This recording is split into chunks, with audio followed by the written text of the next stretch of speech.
வணக்கம் நண்பர்களே. லட்சுமி சீரியல் செம பரபரப்பா போயிட்டு இருக்குன்னே சொல்லலாங்க. பரபரப்பான கட்டத்துல நம்ம அதிகாரி ஸ்கெட்சை போட்டு தூக்கிட்டாங்க நம்ம கௌதம அப்படின்னே சொல்லலாம். அவங்க அந்த படத்துல இருக்க நபரை பார்த்துட்டு வந்துரு, அவரை கையும் கவலமா பிடிச்சி வச்சிருக்கோம், நீ கன்ஃபார்ம் பண்ணு, இவருக்கும் உனக்கும் என்ன பகை இருக்கு அப்படின்னு அந்த இடத்துல தெரிஞ்சுக்கணும்ல, இங்க வா அப்படின்னு நேர்ல அதிகாரி வர சொல்றாங்க. பார்த்தா கௌதம், இவரை பற்றி எனக்கு எதுவுமே தெரியல அப்படின்னு சொல்ல நேரம் நம்ம கௌதம் சிரிக்க ஆரம்பிச்சுறாங்க. இது உன்னோட கணக்கு இல்லடா, உன் அப்பனோட கணக்கு அப்படின்னு அந்த இடத்துல கௌதம் சொல்ல நேரம் அரண்டு போய் நிற்கிறாங்க. அப்போதான் நம்ம அம்பிகாட்ட கேட்குறாங்க, அப்போ இவர் தான் உன் கவிதாத்தைய கல்யாணம் பண்ண நின்னவர் அப்படின்னா அந்த நபரை என்னை கொல்ல அந்த ரவுடியை மண்டபத்தில் இருந்து நம்ம வீட்டில் உள்ள ஆளுக்கு ஹெல்ப் இல்லாமல் அந்த ரூமை திறந்து வெளியே வந்திருக்க முடியாது. அப்படி பார்த்தா அவருக்கு உதவுனது கவிதா அத்தையா இருக்குமா அப்படின்னு கவிதாவை சந்தேகப்பட ஆரம்பிச்சுட்டாங்க நம்ம திரு. அதை பற்றி தான் இந்த வீடியோக்குள்ளே பார்க்க போகிறோம். அதுக்கு முன்னாடி சேனலுக்கு லைக் அண்ட் சப்ஸ்கிரைப் பண்ணுங்கள் ஃப்ரெண்ட்ஸ். பக்கத்தில் இருக்க பெல் ஐக்கானையும் கிளிக் பண்ணுங்கள். அப்போ தான் நான் போடுற ஒவ்வொரு வீடியோவும் நோட்டிஃபிகேஷனாக உங்களுக்கு கிடைக்கும். வாங்க ஃப்ரெண்ட்ஸ், வீடியோக்குள்ளே போகலாம். ஃபஸ்ட்டு எடுத்த உடனே பார்த்தோன்னா ஒரு செம அதிரடியான பரபரப்பு கட்டம் தான். பரபரப்பான கட்டத்தில் நம்ம பார்க்க நேரம் தாங்க. நம்ம திரு, நம்ம வீட்டில் தான் லட்சுமி இருக்காளா, அப்போ மகாவா இந்த வீட்டில் இருக்குது லட்சுமி தானா, ஒன்றுமே புரியலையே கடவுளே அப்படின்னு அந்த இடத்துல அந்த அதிகாரிக சொன்னதை கேட்டு நம்ம ஒவ்வொரு ரூம்லேயும் பார்க்குறாங்க. அப்போ தான் பூஜை ரூமில் இருக்கிற நம்ம லட்சுமியை பார்த்து அதிர்ச்சி அடைகிறாங்க. என்ன லட்சுமி நீ, அப்போ மகாவா இந்த வீட்டுக்கு எங்கள் அம்மாவை கவனிக்க வந்தது நீ தானா, என்ன கண்ணை தப்பிக்கிட்டு நீ எவ்வளோ தூரம் இந்த வீட்டுக்குள்ளேயே இருந்திருக்க அப்படின்னு எனக்கு தெரியுது. நான் உன் கண்ணில் படக்கூடாது, நீ கேம் பண்ணியிருக்க அப்படின்னு சொல்கிறாங்க. ஏன் என் கண்ணை தப்பி எதுக்காக மறைஞ்சு ஓடுற, உனக்கு ஒரு நல்ல எதிர்காலத்தை நான் ஏற்படுத்தி கொடுத்ததான எனக்கு திவ்யா கூட சந்தோஷமான ஒரு வாழ்க்கையை வாழ முடியும், அதை ஏன் நீ புரிஞ்சுக்கிட மாட்டேங்க அப்படின்னு அந்த இடத்துல கேட்க நேரம் வாயடைச்சி போய் நிற்கிறாங்க நம்ம லட்சுமி. ஐடடா, யார் கண்ணில் படக்கூடாது அப்படின்னு நான் கண்ணாமூச்சி ஆட்டத்தை ஆடிட்டு இருந்தேனோ அவர் கண்ணிலே பட்டுட்டேன், இப்போ என்னம்மா பண்ண அப்படின்னு அந்த இடத்துல கதிகலங்கி நின்றுருக்காங்க நல்லூரம்மா. இது என்ன சோதனை, நான் இந்த இவருக்கு அந்த செய்ய வேண்டிய பரிகார பூஜையை முடிச்சுக்கிட்டு இந்த வீட்டை விட்டு கம்பி நீட்டிட்டு பேரணும், திவ்யாக்கா வாழ்க்கையில் இடைஞ்சலாக இருக்கக்கூடாதுன்னு நினச்சேன். ஆனால் இவர் கண்ணில் பட்டுட்டோமே அப்படின்னு யோசிக்க நேரம் என்ன மகா யோசிக்க, என்னோ என் கண்ணை தப்பிக்கிட்டு இந்த வீட்டை விட்டு எப்படியாவது பேரணும்னு நினைக்கிறியா, ஆனால் மறுபடியும் நீ இந்த வீட்டை விட்டு போகக்கூடாது, எனக்கு சத்தியம் பண்ணி கொடு, நீ இந்த வீட்டில் தான் இருப்பேன் அப்படின்னு சொல்லி சத்தியம் பண்ணு அப்படின்னு அந்த இடத்துல சத்தியத்தை வாங்கிக்கிட்டாங்க திரு. அதோட பார்த்தோன்னா எதுக்காக என்னை கொண்டு கண்டு நீ இவ்வளோ ஒளியிற, எனக்கு நீ என்ன கஷ்டப்படுறியோ அப்படின்னு நினச்சி ஒவ்வொரு கணமும் நான் துடிச்சதே எனக்கு தான் தெரியும். ஆனால் இப்போ எனக்கு நிம்மதியாக இருக்குது, நீ இங்கே தான் இருக்க, இனி உனக்கு நான் இந்த வீட்டில் இருக்க பாதுகாப்பு எங்கேயும் இருக்காது, அதனால நீ இங்கே தான் இருக்கணும் அப்படின்னு அந்த இடத்துல கேட்டுக்கிட்டாங்க நம்ம திரு லட்சுமி கிட்ட. இந்த சைடு பார்த்தா நம்ம கவிதா செம்மையான இது கோபமாக இருக்குது. அந்த நம்ம கரெக்டாக கௌதமோட அச்சு அசலாக அவரோட நிழல் படத்தை இந்த அதிகாரி விரைஞ்சி வச்சுருக்காருன்னா கண்டிப்பாக கௌதமை ஈஸியாக தூக்கிறாரு. இவர் தான் லாரி வச்சு நம்ம திருவை ஆக்சிடென்ட் பண்ண நபர் அப்படின்னு அந்த அதிகாரி தூக்கிறதுக்கு கொஞ்ச நேரம் தான் ஆகும். அந்த அளவுக்கு படத்தை க்ளீனாக விரைஞ்சி வச்சுருக்காங்க.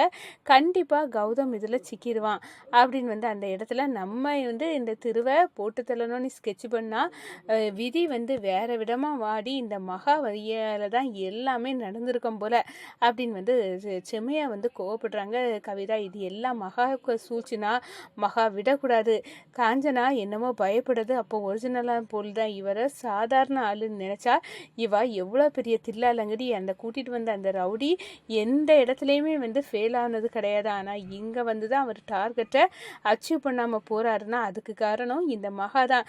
திருவுக்கு ஒன்றுனாலும் அம்பிகாவுக்கு ஒன்றுனாலும் அச்சு அசலாக இந்த மகா கரெக்டான நேரத்தில் காப்பாற்றிடா இவங்களை அப்படின்னா இந்த வீட்டை பாதுகாக்க கடவுள் விட்ட ஆளு கணக்காக இருக்கா. ஆனால் இந்த வீட்டில் அவள் இருக்கக்கூடாது, அவள் இருந்தானா கண்டிப்பாக நம்ம திருவை போட்டு தள்ளக்கூடிய ப்ராஜெக்ட் எல்லாமே ஃபெயிலியராக தான் ஆகும் அப்படின்னு அந்த இடத்துல நினைக்கிறாங்க.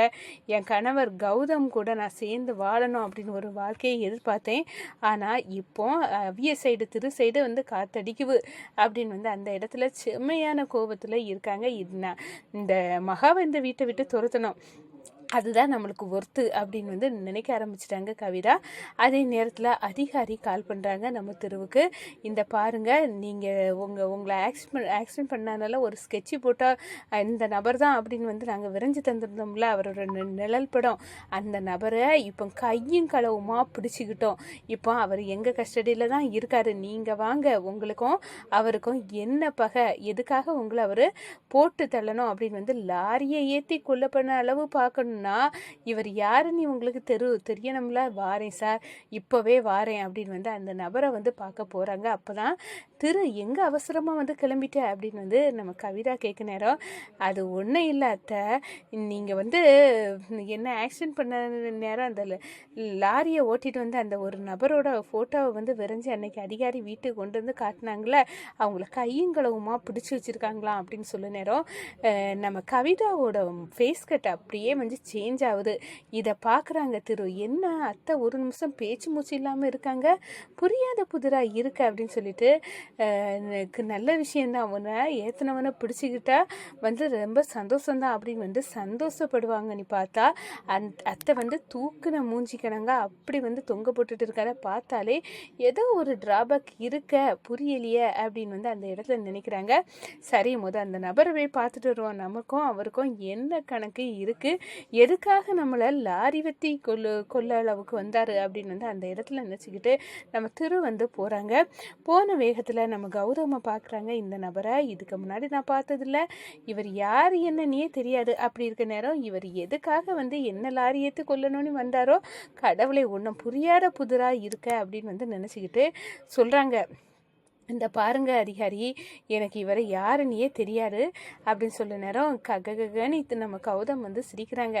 இந்த பாரு இது வந்து உனக்கும் எனக்கும் உள்ள கணக்கு இல்லை, ஒரு உன் அப்பனோட கணக்குடா, அதை முடிக்க தான் நான் வந்தேன் அப்படின்னு வந்து அந்த இடத்த சொல்லுறாங்க. ஒரு கட்டத்தில் பார்த்தோன்னா நம்ம அம்பிகாவுக்கிட்ட கேட்குறாங்க, இப்படி உள்ள ஒரு நபர் இருக்குது, நம்ம அப்பாவோட பகைக்கு தான் என்னை லாரி ஏற்றி கொல்ல பார்த்தாரு அப்படின்னு வந்து சொல்ல நேரம், அது வேற யாரும் இல்லை, உன் கவிதா அத்தையை வந்து கல்யாணம் பண்ண வந்த நபர் அந்த கௌதம். அவரோட பித்தலாட்டம் தெரிஞ்சு அப்பா ஒரு கட்டத்தில் வந்து அவரை வந்து ஸ்டேஷனில் கம்பியனை வச்சுட்டாங்க. இப்போ தான் அவன் வெளியே வந்திருப்பான் போல், வந்த உடனே அவன் ஆட்டத்தை ஆரம்பிச்சிட்டான் அப்படின்னு சொல்ல நேரம் எனக்கு என்னமோ சந்தேகமாக இருக்குமா, இந்த ரவுடி வந்து என்னை கொல்ல வந்தவன் வந்து உள்ளுக்கு இருந்தாம்ல மண்டபத்தில், அந்த ஒரு பொண்ணு வந்து ரூமில் அடைச்சி வச்சுருந்தாலும் அந்த பொண்ணு சொல்லியிருந்தானா அங்கே போகிறதுக்குள்ளே அந்த ஆளை யாரோ திறந்து விட்டுருந்த, ஒருவேளை அது கவிதா அத்தாவா இருக்கக்கூடாது அப்படின்னு வந்து அந்த இடத்துல சந்தேக கண்ணோட நம்ம வந்து பார்க்க ஆரம்பிச்சிட்டாங்க கவிதாவை. இந்த சைடு பார்த்தோன்னா கவிதா எப்படியாவது வந்து கௌதம் வந்து போலீஸ் அதிகாரிகள் பிடியிலேருந்து அவர் தள்ளி போயிடணும், மீண்டுடணும், கடவுளை என்ன பண்ணலாம், இப்போ கையங்களவுமா கௌதம் சிக்கிக்கிட்டானே அப்படின்னு வந்து அரண்டு போய் நிற்கிறாங்க கவிதா.